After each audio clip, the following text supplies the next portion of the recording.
नमस्कार दोस्तों, कैसे हैं आप सब। उम्मीद करता हूं अच्छे ही होंगे। तो एक बार फिर से स्वागत है आप सभी का अपने YouTube चैनल फैक्टेज फैक्ट्री। तो दोस्तों, इस वीडियो में हम चर्चा करने वाले हैं शब्दों की ताकत पर। एक दूसरे के प्रति जो हम समन्वय बनाते हैं, अपनी सोच को उससे शेयर करते हैं, वो अपनी सोच हमसे शेयर करता है। इसी शब्दों के माध्यम से हम अपनी भावनाओं को प्रकट करते हैं और इसी शब्द के कारण लोग प्रसन्न भी हो जाते हैं। तो कभी आपने सोचा कि ये शब्द, ये जो ध्वनि है, चाहे वो आपको बुरी लगे चाहे आपको अच्छी लगे, पर कहलाएगी शब्द ही। इन शब्द के अंदर जो ध्वनि होती है, जिससे आप प्रसन्न होते हो, जिससे आप क्रोधित हो जाते हो, वो इस शब्द के ताकत के कारण होता है। और कभी कभी किसी से आप बातें करते वक्त कुछ ऐसा बोल जाते हैं जो आगे चलकर भविष्य में सत्य हो जाता है, तो उसको बाद में लोग कहने लगते हैं कि इसने ऐसा कहा था इसलिए ऐसा हो गया। इसी पर बेस्ड दोस्तों आज मैं आपको एक स्टोरी सुनाने वाला हूँ, बहुत ही इंटरेस्टिंग है, तो लास्ट तक बने रहो अगर आपको इंटरेस्ट है तो आइए दोस्तों शुरू करते हैं। इस वीडियो में मैं आपको एक किसान की कहानी बताऊंगा जिसने अपनी फसल की कम उपज के लिए अपने शब्दों को जिम्मेदार ठहराया। हम देखेंगे कि कैसे उसने अपनी सोच और शब्द को बदलकर अपने जीवन में बदलाव लाया। एक बार की बात है, एक छोटे से गांव में एक मेहनती किसान रहता था।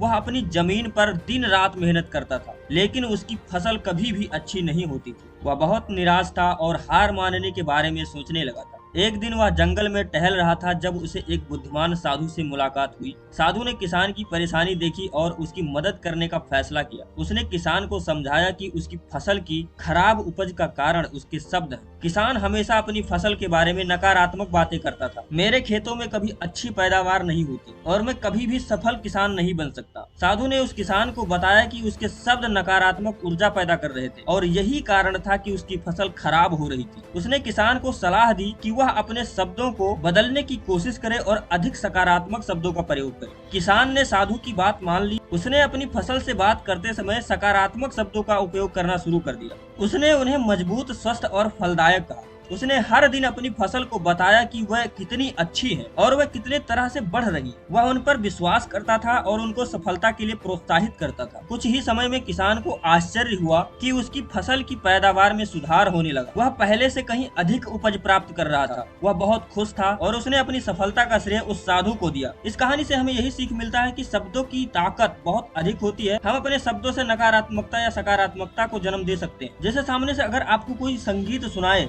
और उसकी आप तारीफ कर दो कि आप बहुत अच्छा गाते हो, बहुत आगे जाओगे, तो आप पर प्रसन्न हो जाएगा और उसका मनोबल बढ़ जाएगा आपके शब्दों के प्रभाव के कारण। और वहीं पर अगर आप उसकी निंदा कर दो कि आप तो बहुत बुरा गाते हो, बहुत भद्दा गाते हो और आप इस फील्ड में आगे नहीं बढ़ पाओगे, इसको यहीं छोड़ो, दूसरा काम करो, तो हो सकता है आप पर गुस्सा भी करे और बहुत निराश हो जाए। दोनों में बस आपके बोलने का तरीका ही, ढंग ही चेंज हुआ है। इसलिए आप हमेशा सकारात्मक सोचें, सकारात्मक बोलें। हमें अपने शब्दों को सावधानी से चुनना चाहिए और हमेशा सकारात्मक शब्दों का उपयोग करने का प्रयास करना चाहिए। यदि आप अपने जीवन में सफल होना चाहते हैं तो आप सकारात्मक शब्दों का प्रयोग करें और सकारात्मक सोचने का प्रयास करें। सकारात्मक सोचने की आदत डालें। अपने सपनों को हासिल करने के लिए दृढ़ रहें, कभी हार न माने, जिससे हमेशा आपके अंदर एक नई ऊर्जा का संचार होगा और आपकी ताकत, आपके अंदर की जो प्रेरणा है, जो आपको कुछ करने के लिए प्रेरित करती है, वो सदैव बरकरार बनी रहेगी। तो दोस्तों बस आज के लिए इतना ही। इस कहानी से अगर आपने कुछ सीखा हो तो हमारे वीडियो को लाइक करो, चैनल पे नए हो तो चैनल को सब्सक्राइब कर लो और बेल आइकन को भी प्रेस कर दो ताकि ऐसी इंटरेस्टिंग वीडियो आपको मिलती रहे। तो जय हिंद, जय भारत, बाय बाय।